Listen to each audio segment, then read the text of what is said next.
Merhaba arkadaşlar, örgü kanalıma hoş geldiniz. Kız çocuklarımız için hem kolay hem de güzel yazlık bir bebek takımı yaptım.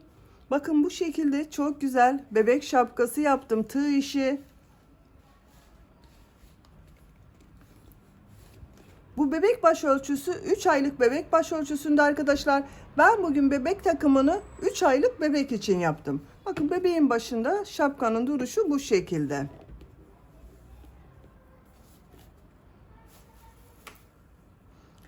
Yine çok güzel, kolay tığ işi bebek ayakkabısı yaptım. Bunlara takım olarak bugün size anlatacak olduğum bu tığ işi güzel elbiseyi yaptım bakın. Model olarak hem kolay hem de çok güzel. Arkadan düğmeli yaptım elbiseyi. Bebeğe giydirip çıkarması kolay. Siz bu düğme yerine ip kordon yapabilirsiniz arkadaşlar. Ben düğme yapmayı tercih ettim. Siz de bunun gibi güzel bir takım yapmak isterseniz şapkanın ve ayakkabıların anlatımını yaptım. YouTube kanalıma yükledim. Şapka ve ayakkabının olduğu YouTube linkini izlediğiniz bu videonun açıklama bölümüne ekliyorum. Siz o link üzerine tıklarsanız bunun gibi güzel bir bebek takımı yapabilirsiniz. Biz bugün hem kolay hem de güzel bu tığ işi bebek elbisesini yapacağız. Elbise örgüsüne yakadan zincir yaparak başlıyoruz. Ben bugün bu elbiseyi 3 aylık bebek ölçüsüne göre yaptım. Ama 1 aylık bebek de kullanabilir arkadaşlar. 1. ayından itibaren 6 aylığa kadar kullanabilir. Siz bu elbiseyi 6 aylık bebek için yapmak istiyorsanız başlama zincir sayısını benimle aynı sayıda başlayabilirsiniz. Sadece bu arttırma sırasını benim yaptığımdan bir sıra fazla yaparsanız 6 aylık bebek için olur. Bu başlama zincir sayısını 8 veya 10 zincir fazla başlayıp kollar ve ön bölüm için 2 trabzan, arka bölüm için de birer trabzan fazla yaparsanız 1-2 yaş arası çocuklarınız için olur. Biz bugün 3-6 ay arası çocuk için yapıyoruz arkadaşlar. Bu elbise örgüsünde iplik olarak beyaz renkli iplik kullandım. Kullandığım iplik üzerinde 100 gram iplikte 240 metre var. Bir yumak iplik bitti. İkinci yumak ipliğe başladım arkadaşlar. Bakın kolları da modelli yaptık. Kabarık bir kol yaptık. Çok güzel kol oldu. Kırmızı renkli iplik kullandım. Yeşil renkli iplik kullandım. Ben bugün bu renk iplikleri kullandım. Siz bu elbise örgüsünde tercihinize göre her marka iplik ve renkleri kullanarak yapabilirsiniz. Her renk iplik ile çok güzel oluyor. Tığ olarak 5 numara 3 milimetre tığ kullandım. Elim çok sıkı değil. Benim yaptığım örgüler yumuşak oluyor. Sizin eliniz sıkıysa 3,5-4 milimetre tığ kullanırsanız daha güzel olur arkadaşlar. Ölçülerini videonun sonunda ölçüyorum. Oraya bakabilirsiniz. Bakın her anlamda çok güzel bir elbise. İplik tığı hazırlayalım. Hep birlikte bu kolay ve güzel elbise örgüsüne başlayalım. Örgü kanalıma abone değilseniz abone olmayı unutmayın lütfen. Hepinize kolay gelsin. İyi çalışmalar. Örgüye yakadan zincir yaparak başlıyorum. İlk ilmeği ben bu şekilde yapıyorum. Size nasıl kolay geliyorsa ilk ilmeği öyle yapabilirsiniz. Zincirleri yapmaya başlıyorum. Çok sıkı zincirler yapmıyorum. 79 zincir yapalım. 79 zincir yaptım. Bu 79 zincirin kaç santimetre olduğunu ölçüyorum.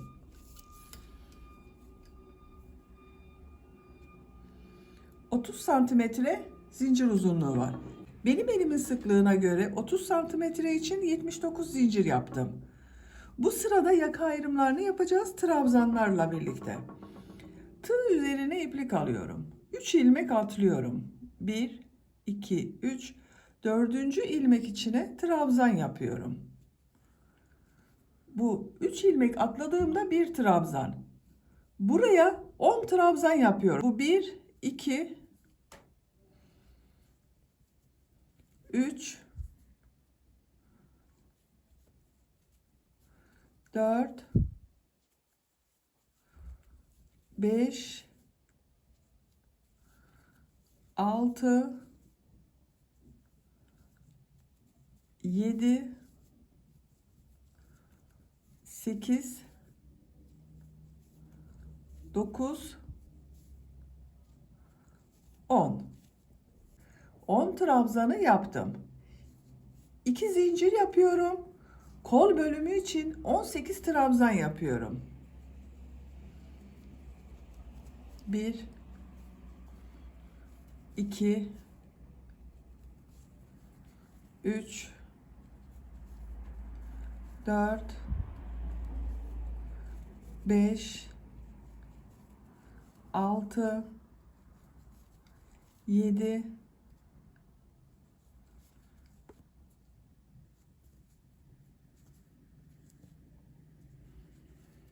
8, 9,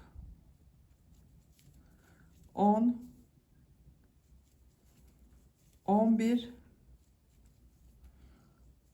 12, 13, 14, 15, 16, 17, 18. Kol için 18 trabzan yaptım. 2 zincir yapıyorum. Buraya 20 trabzan yapıyorum. Siz burayı kaç trabzan yaptıysanız burayı da 2 katı yapacağız arkadaşlar. Ben burayı 10 trabzan yaptım. Buraya da 20 trabzan yapıyorum.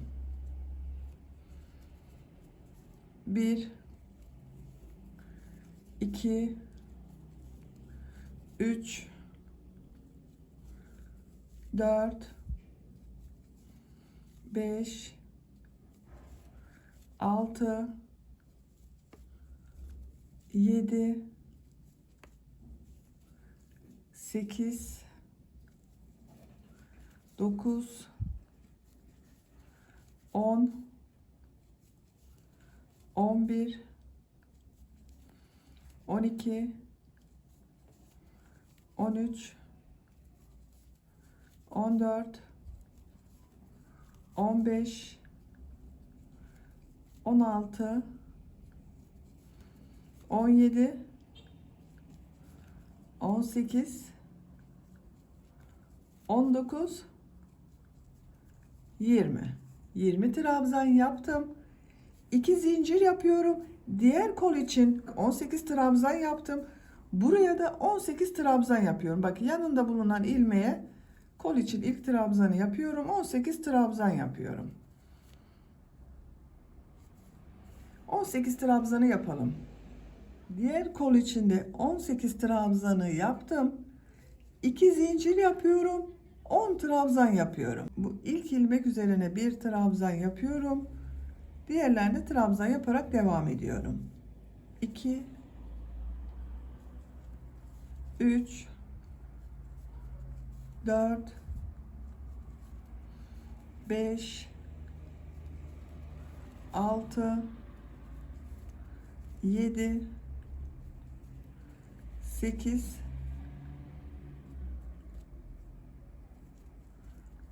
9, 10. 10 trabzan yaptım. Yaka ayrımlarını yaptık arkadaşlar. 10 trabzan yaptım. Kollar için 18 trabzan yaptım. Buraya da bunun ikisinin toplamı 20 trabzan yaptım. İkinci sıradayız. İkinci sırada yine trabzanlar yapacağız. Bu arttırma yerlerinde bir trabzan, 2 zincir, bir trabzan yapacağız. Bir zincir yapıyorum. Örgüyü çeviriyorum. İlk ilmek üzerine trabzan yapıyorum. 1, 2, 3, 4, 5, 6, 7, 8, 9, 10. Bu 2 zincir yaptığım yere geldim. Buraya bir trabzan, 2 zincir, bir trabzan yapıyorum. Bak bir trabzan yaptım. 2 zincir yapıyorum. Aynı 2 zincir üzerine bir trabzan daha yapıyorum. Bir trabzan, 2 zincir, bir trabzan oldu. Kol bölümünde bulunan ilmekler üzerine trabzan yaparak devam ediyorum.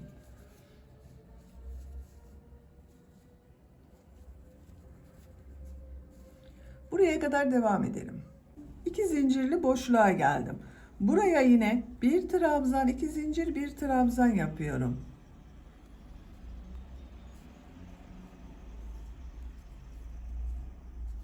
Diğer ilmeklere birer defa trabzan yapıyorum.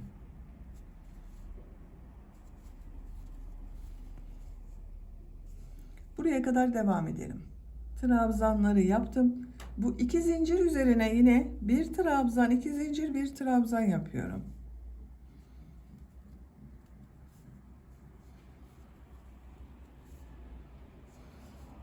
Diğer ilmeklere trabzan yaparak devam ediyorum.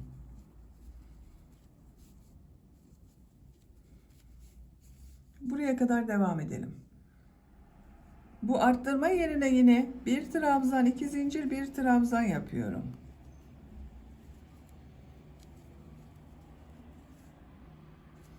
Diğer ilmeklere trabzan yaparak devam ediyorum.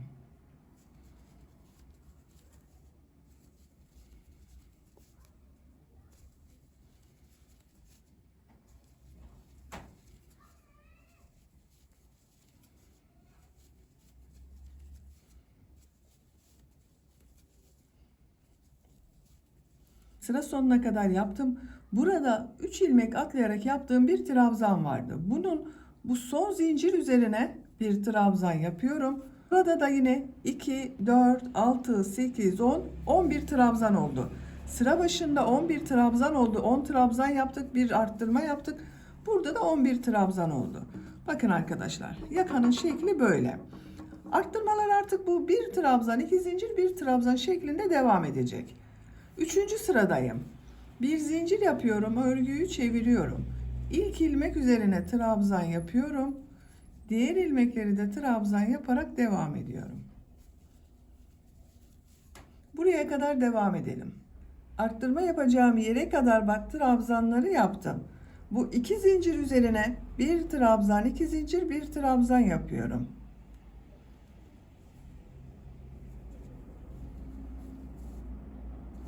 Diğer ilmeklere trabzan yaparak devam ediyorum. Bakın arkadaşlar, burada yine bir trabzan, 2 zincir, bir trabzan yaptım.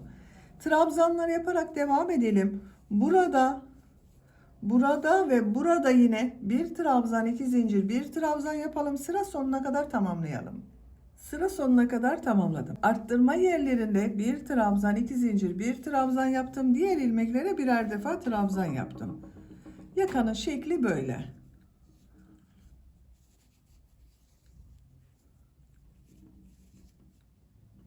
Bakın arkadaşlar, görüntüsü böyle oluyor. Dördüncü sıradayım. Bir zincir yapıyorum, örgüyü çeviriyorum. İlk ilmek üzerine trabzan yapıyorum. Diğer ilmeklere de birer defa trabzan yapıyorum. Buraya kadar devam edelim. Arttırma yapacağım 2 zincire kadar trabzanları yaptım. Bu 2 zincir üzerine bir trabzan, 2 zincir, bir trabzan yapıyorum.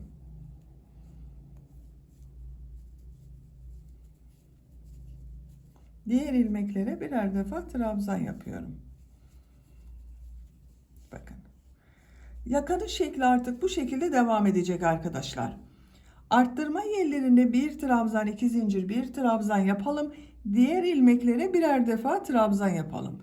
Yapacak olduğunuz çocuğun büyüklüğüne göre bu yaka sırasını her sırada arttırmalar yaparak 8, 9, 10, 11, 12 sıra olarak istediğiniz ölçüye kadar tamamlayalım gelelim. Yaka örgüsünü bu 4 yerden bir trabzan, 2 zincir, bir trabzan arttırmalar yaparak 9 sıra olarak tamamladım. Sayıyorum: 1, 2, 3, 4, 5, 6, 7, 8, 9. Santimetre olarak ölçüyorum. 9 santimetre yükseklik var. Benim ölçüme göre bu 9 santimetre yeterli arkadaşlar. Siz biraz büyük olsun istiyorsanız bunu 10-11 sıra olarak devam edebilirsiniz. Arttırmalara devam edebilirsiniz. Şu şekilde de görelim. Bakın, yakanın görüntüsü böyle oldu. 10. sırada kol bölümünü gövde bölümünden ayırıyorum. Artık gövdenin örgüsüyle devam ediyorum. kolları ayırmadan önce bu iki ucu birleştiriyorum. Tek parça olarak gövde yapıyorum arkadaşlar.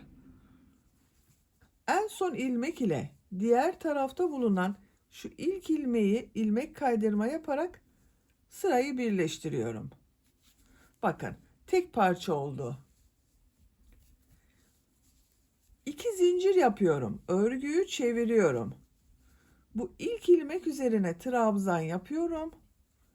Diğer ilmekleri de trabzan yaparak devam ediyorum. Buraya kadar devam edelim. Buraya kadar trabzanları yaptım. Bu arttırma yaptığım 2 zincir üzerine arka bölüm için 2 trabzan yapıyorum.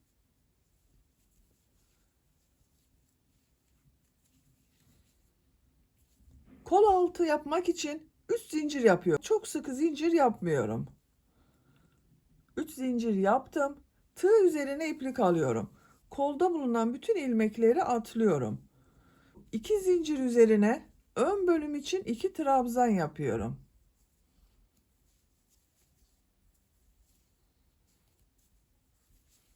Bu 3 zincir ile ön ve arka bölümü birleştirdik. Kol altı yaptık buraya. Diğer ilmekler üzerine birer defa trabzan yapıyorum.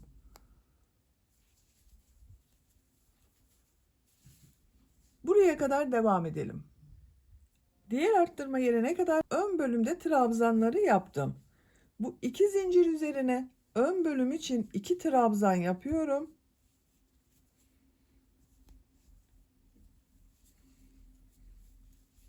Kol altı için 3 zincir yapıyorum.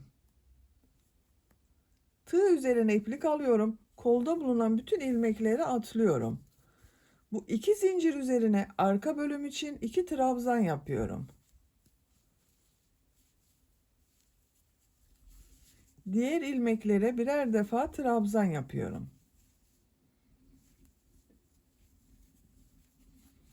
Diğer kol altında buraya yaptım.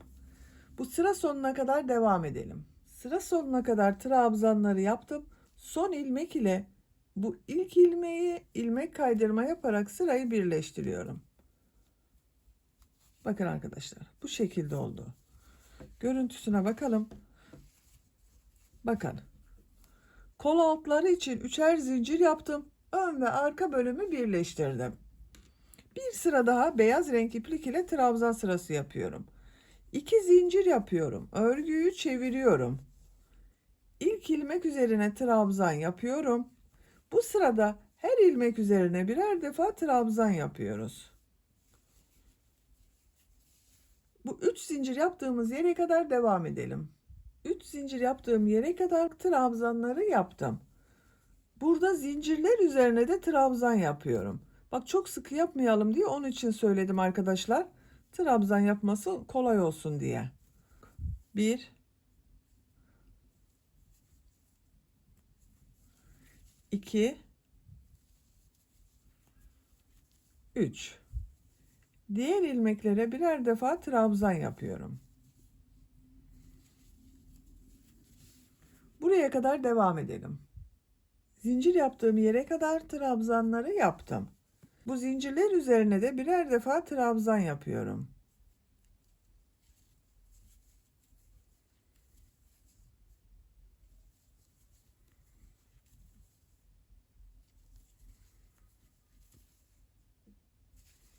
Diğer ilmeklere birer defa trabzan yapıyorum. Sıra sonuna kadar devam edelim. Sıra sonuna kadar tamamladım. Son ilmek ile ilk ilmeği ilmek kaydırma yaparak sırayı birleştiriyorum. Bakın. Bu sırada bir sıra trabzan sırası yaptım. Görüntü böyle oldu. Bu sıradan itibaren model bölümüne başlıyorum. 2 zincir yapıyorum. Tığ üzerine iplik alıyorum. Bu ilk ilmek içerisine 2 trabzan yapıyorum.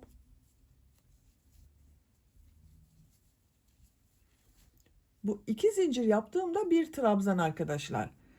2 zincir yapıyorum. Tığ üzerine iplik alıyorum. Aynı ilmek içine 3 trabzan yapıyorum.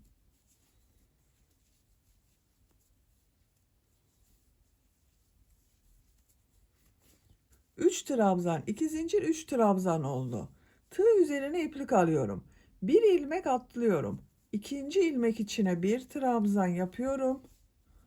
Tığ üzerine iplik alıyorum.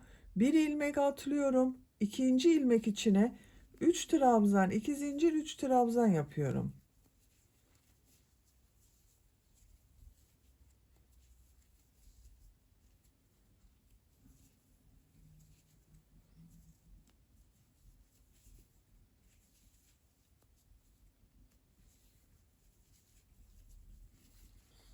Üç trabzan, 2 zincir, 3 trabzan yaptım aynı ilmek içine. Tığ üzerine iplik alıyorum. Bir ilmek atlıyorum. İkinci ilmek içine bir trabzan yapıyorum. Tığ üzerine iplik alıyorum. Bir ilmek atlıyorum. İkinci ilmek içine 3 trabzan, 2 zincir, 3 trabzan yapıyorum.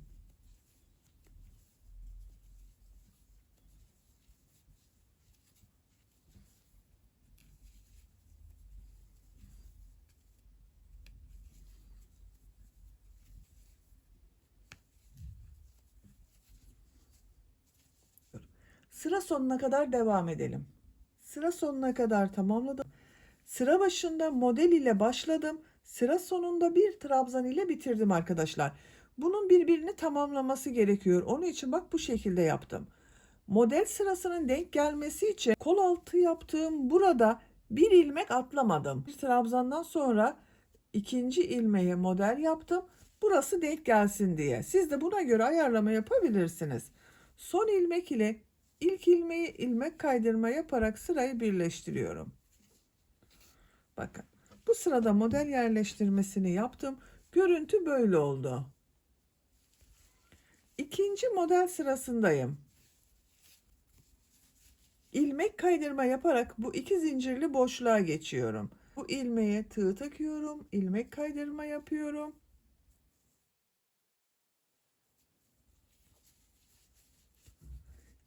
İki zincirli boşluğa ilmek kaydırma yapıyorum. İki zincir yapıyorum. Tığ üzerine iplik alıyorum. 2 trabzan, 2 zincir, 3 trabzan yapıyorum. Bak bu iki zincirde bir trabzan oluyor, 3 trabzan oluyor arkadaşlar. 3 trabzan oldu. 2 zincir yapıyorum. 3 trabzan yapıyorum.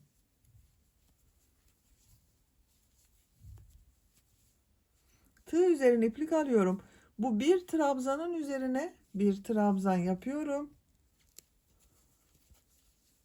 Model ortasında 2 zincirli boşluğa 3 trabzan, 2 zincir, 3 trabzan yapıyorum.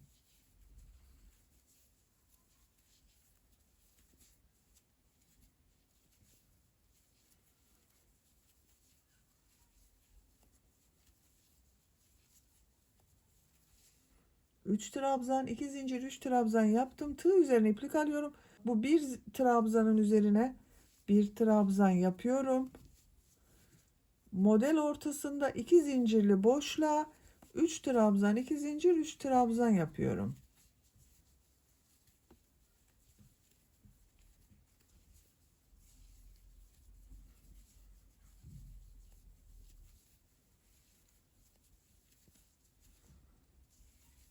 Bir trabzan üzerine de bir trabzan yapıyorum. Bakın. Model bu şekilde devam ediyor. Sıra sonuna kadar devam edelim. İlmek kaydırma yapalım, birleştirelim. Bir sonraki sıraya başlayalım. Elbisenin örgüsünü yapacak olduğunuz çocuğun büyüklüğüne ve tercihinize göre bu beyaz renk iplik ile devam edebilirsiniz. Aralarda renkli iplikler katabilirsiniz arkadaşlar. İstediğiniz renk sıralamasıyla yapabilirsiniz. Elbisenin örgüsünü tamamlayalım. 10 model sırası yaptım. 1, 2, 3, 4, 5, 6, 7, 8, 9, 10. Burada bitirmiyorum arkadaşlar. Buradan itibaren ben kırmızı renkli iplik ile devam ediyorum. Siz tercihinize göre her renk iplikleri kullanabilirsiniz. En son bakın burada ilmek kaydırma yaparak birleştirdim. Şu bir trabzan yaptığım ilmeğe ipliği bağlıyorum. Buradan ilmek yapıyorum. 3 zincir yapıyorum. Model üzerine 3 trabzan, 2 zincir, 3 trabzan yapıyorum.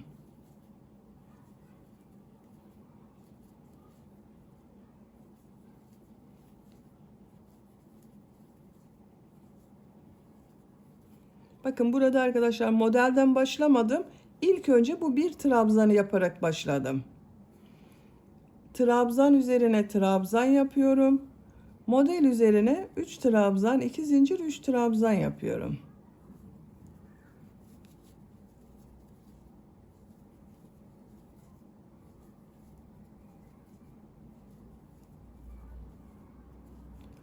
Sıra sonuna kadar devam edelim. İlmek kaydırma yapalım, birleştirelim. 5-6 sıra bu şekilde kırmızı renkli iplik ile modelleri tamamlayalım. Kırmızı renkli iplik ile 5 model sırası yaptım. İlmek kaydırma yaparak birleştirdim. İpliği kestim. 1, 2, 3, 4, 5 model sırası yaptım. Siz biraz uzun olsun istiyorsanız 1 veya 2 sıra devam edebilirsiniz. Şimdi beyaz renkli iplik ile bir model sırası daha yapıyorum. Bu ilmeğe ilmek yapıyorum. Siz isterseniz ipliği bağlayabilirsiniz. 3 zincir yapıyorum. Model ortasına 3 trabzan, 2 zincir, 3 trabzan yapıyorum.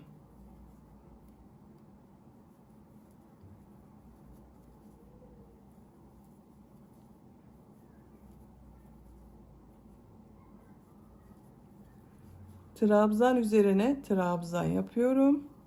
Model ortasına 3 trabzan, 2 zincir, 3 trabzan yapıyorum. Sıra sonuna kadar devam edelim. Sıra sonuna kadar modeli yaptım. Bu üst zincirin bakın 3. zincir ile ilmek kaydırma yaparak birleştiriyorum. İpliği kesiyorum. Beyaz renkli ipliği kestim arkadaşlar. Şimdi yeşil renkli iplik ile bir sıra trabzan sırası yapıyorum. Bakın yine bu trabzan yaptığım ilmekten ipliği bağlıyorum. Buradan ilmek yapıyorum. 3 zincir yapıyorum.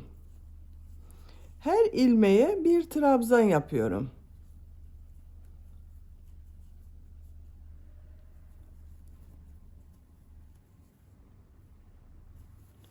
Bakın bu 2 zincir üzerine 3 trabzan yapıyorum.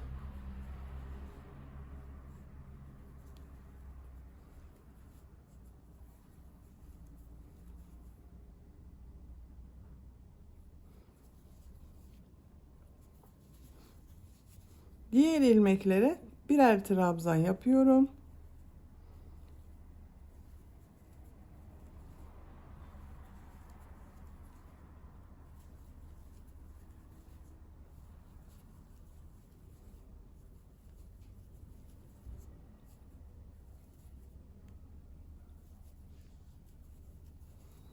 Bu 2 zincir üzerine 3 trabzan yapıyorum.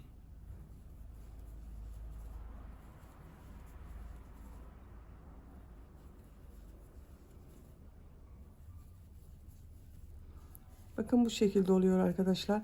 İlmeklere bir trabzan yapıyoruz. Bu 2 zincire 3 trabzan yapıyoruz. Sıra sonuna kadar devam edelim. Sıra sonuna kadar tamamladım. İlk ilmek ile ilmek kaydırma yaparak birleştiriyorum. İpliği kesiyorum. Bakın arkadaşlar bir sıra trabzan sırası yaptım. Etek ucu dalgalı gibi göründü bakın. Bu zincirler üzerine üçer trabzan yaptığımız için dalgalı gibi bir görüntü oluştu.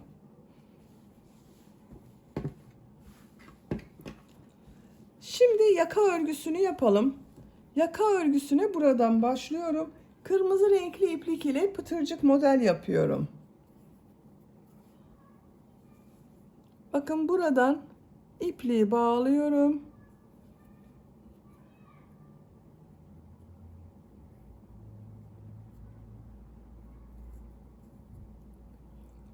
Bir ilmek yapıyorum. Buraya bir tane düğme iliği yapacağız. Düğme iliği yapmak için 6 zincir yapıyorum. Aynı ilmeğe sık iğne yapıyorum. Bakın 6 zincir yaptım. Bu düğmeyi dikiyorum. Düğmenin geçeceği kadar arkadaşlar. Siz daha büyük düğme kullanıyorsanız 7-8 zincir yapabilirsiniz.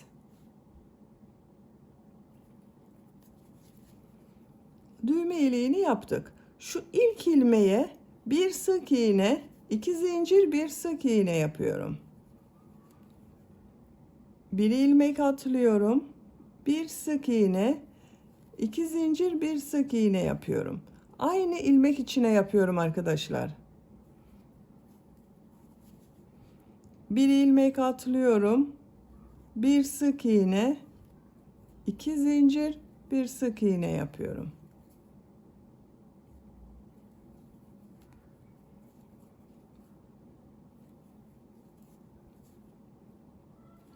Sıra sonuna kadar devam edelim. Sıra sonuna kadar pıtırcık model yaptım. Şu ilmeğe ilmek kaydırma yapıyorum. İpliği kesiyorum. Bakın arkadaşlar, yaka çevresinde pıtırcık model yaptım. Bu şekilde çok güzel oldu. Şimdi kolları yapalım. Bakın ben kolun birini yaptım. Bu şekilde kabarık balon kol yapıyoruz. Kol ucunda bu şekilde bakın dar bir şerit çalışması yapıyorum. Burasıyla da uyumlu oluyor. Beyaz renkli iplik ile modeller yapıyorum. Kol altından bakın şu ilmekten ipliği bağlıyorum. İlmek yapıyorum. 3 zincir yapıyorum. Modeli 2 trabzan, 2 zincir, 2 trabzan şeklinde yapıyorum. Buraya bir trabzan yapıyorum. 2 zincir yapıyorum. Aynı ilmeğe 2 trabzan daha yapıyorum.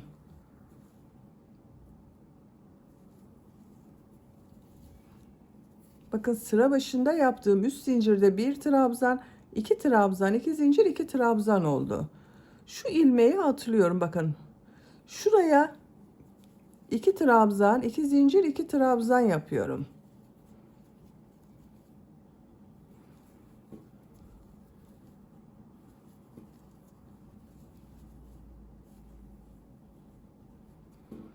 Şu 2 ilmeği atlıyorum. Bu ilmeğe 2 trabzan, 2 zincir, 2 trabzan yapıyorum.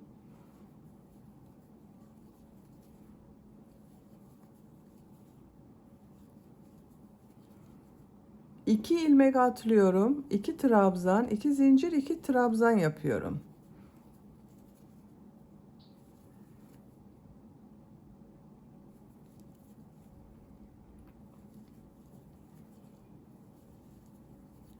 Bakın arkadaşlar, arada ikişer ilmek atlıyoruz. Sonra 2 trabzan, 2 zincir, 2 trabzan yapıyoruz. Ben bu şekilde yaptım. Bakın bu şekilde bir kol elde ettim. Siz daha sık modeller yaparsanız daha kabarık kol örgüsü olur arkadaşlar. Tercihinize göre arada bir ilmek atlamada yapabilirsiniz. Ben bu kolda toplam 15 model yerleştirdim ilk sıraya. Buraya da 15 model yerleştireceğiz. Sıra sonuna kadar modelleri yaparak tamamlayalım. Sıra sonuna kadar modelleri yerleştirdim. Sıra sonunda bakın 2 ilmek kaldı. 2 ilmeği atlıyorum. Burada yaptığım 3 zincirin bakın 3. zincir ile ilmek kaydırma yaparak birleştiriyorum. Bu sırada modelleri yerleştirdim. Kaç model yaptığımı sayıyorum. 2, 4, 6, 8, 10, 12, 14, 15 model var arkadaşlar.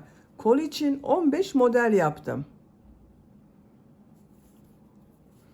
İkinci model sırasındayım. Bu model ortasına geçiş yapıyorum. İlmek kaydırma yapıyorum. İlmek kaydırma yapıyorum. 3 zincir yapıyorum. Bir trabzan yapıyorum. 2 zincir, 2 trabzan.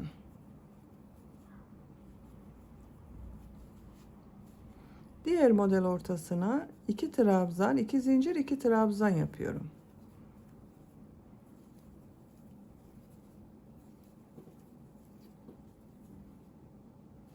Sıra sonuna kadar devam edelim. Sıra sonuna kadar tamamladım. İlmek kaydırma yaparak sırayı birleştiriyorum. İkinci sırayı yaptım. Üçüncü model sırasındayım. Model ortasına ilmek kaydırma yaparak geçiş yapıyorum. 3 zincir yapıyorum. Bir trabzan yapıyorum. 2 zincir, 2 trabzan yapıyorum. Diğer model ortasına 2 trabzan, 2 zincir, 2 trabzan yapıyorum.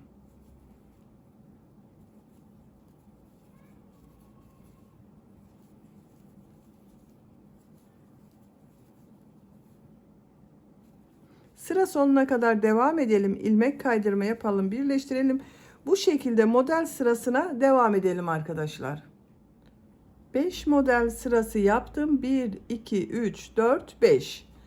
Bakın bu 5 sıra yaptığım zaman kol görüntüsü bu şekilde olacak. Siz daha büyük çocuk için yapıyorsanız arkadaşlar bunu 6-7 sıra olarak devam edebilirsiniz. Ben 3 aylık bebek için yapıyorum. 5 sıra yaptım. Yeterli oldu bakın bu. Bakın geniş bir kol. Bu kol gibi kol ucunu biraz dar yapacağız. Bu sırada bir sıra beyaz renkli iplik ile sık iğne yapıyorum. Aralarda ilmek atlayarak da kesme yapıyorum. İlmek kaydırma yaparak bakın sırayı birleştirdim. Şu ilmeğe sık iğne yapıyorum. Bakın zincir üzerine bir sık iğne yaptım. Şu ilmeği atlıyorum. Bir ilmek atlıyorum. Sık iğne yapıyorum. Şu iki ilmeği atlıyorum. Bu iki zincir üzerine sık iğne yapıyorum. Bir ilmek atlıyorum. Sık iğne yapıyorum. İki ilmek atlıyorum. Sık iğne yapıyorum.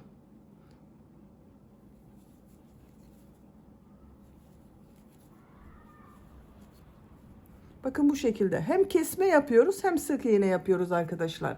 Sıra sonuna kadar devam edelim. Sıra sonuna kadar tamamladım. Son ilmeği ilk yaptığım ilmek ile ilmek kaydırma yaparak birleştiriyorum. Bakın arkadaşlar bu sırada sık iğne yaptık. Aralarda ilmekler atlayarak bakın biraz daha dar oldu. Bu bir sıra üzerinde benim 34 sık iğne var arkadaşlar. Şimdi kırmızı renkli iplik ile devam ediyorum. İlmek rengini kırmızı renkli yapıyorum. Beyaz ipliği kesmiyorum, bekletiyorum. Bir sonraki sırada beyaz renkli iplik ile devam edeceğiz. Bakın bu şekilde. Yine sık iğne sırası yapıyorum. Her ilmeğe sık iğne yapıyoruz arkadaşlar. Kesme yapmıyorum burada artık. Sıra sonuna kadar devam edelim. Sıra sonuna kadar sık iğne yaparak tamamladım. İlk ilmek ile ilmek kaydırma yaparak birleştiriyorum. Kırmızı renkli ipliği kesiyorum.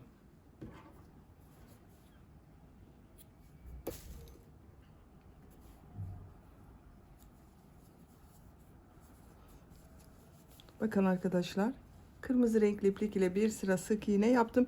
Şimdi tekrar beyaz renkli iplik ile sık iğne yapıyorum. Bakın bu kolda da aynı yaptım. Beyaz renkli ipliği burada bekletiyordum bakın. Şu şekilde ilk ilmeğe beyaz renkli ipliği alarak ilmek yapıyorum. Zincir yaptım. Aynı ilmeğe sık iğne yapıyorum. Sık iğne sırası yapıyorum yine.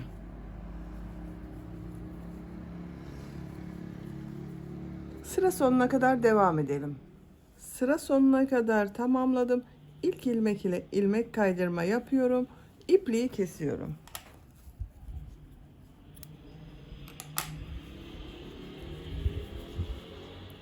Şimdi yeşil renkli iplik ile sık iğne yapıyorum.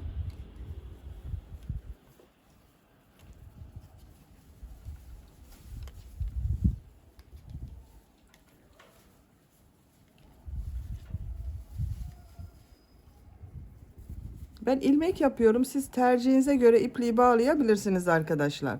Sık iğne yapıyorum. Sık iğne yapıyorum.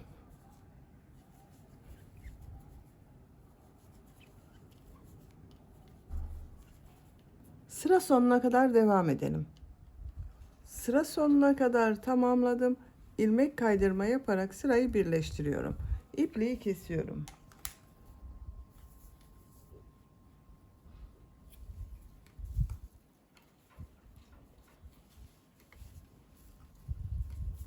Bakın arkadaşlar böylece elbise örgüsünü bitirdim. Kolu bu şekilde oldu bakın. Çok güzel oldu. Kabarık kol yaptık.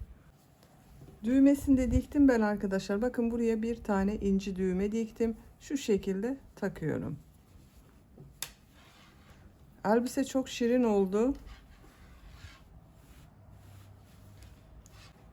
Bitmiş olarak ölçülerini söylüyorum. Kol altının buradan gövde genişliğini ölçüyorum. 21 santimetre. Yüksekliğini ölçüyorum. Kol altından yükseklik 23 santimetre. Omuzdan yüksekliğini ölçüyorum. 36 santimetre. Ben 3 aylık bebek için yaptım. Bu ölçüde oldu arkadaşlar. Bakın çok güzel oldu elbise. Beni dinlediğiniz ve izlediğiniz için hepinize çok teşekkür ederim. Örgü kanalıma abone değilseniz abone olmayı unutmayın lütfen. Sizlerle yeni örgülerde görüşmek dileğiyle. Hoşça kalın, sevgiyle kalın.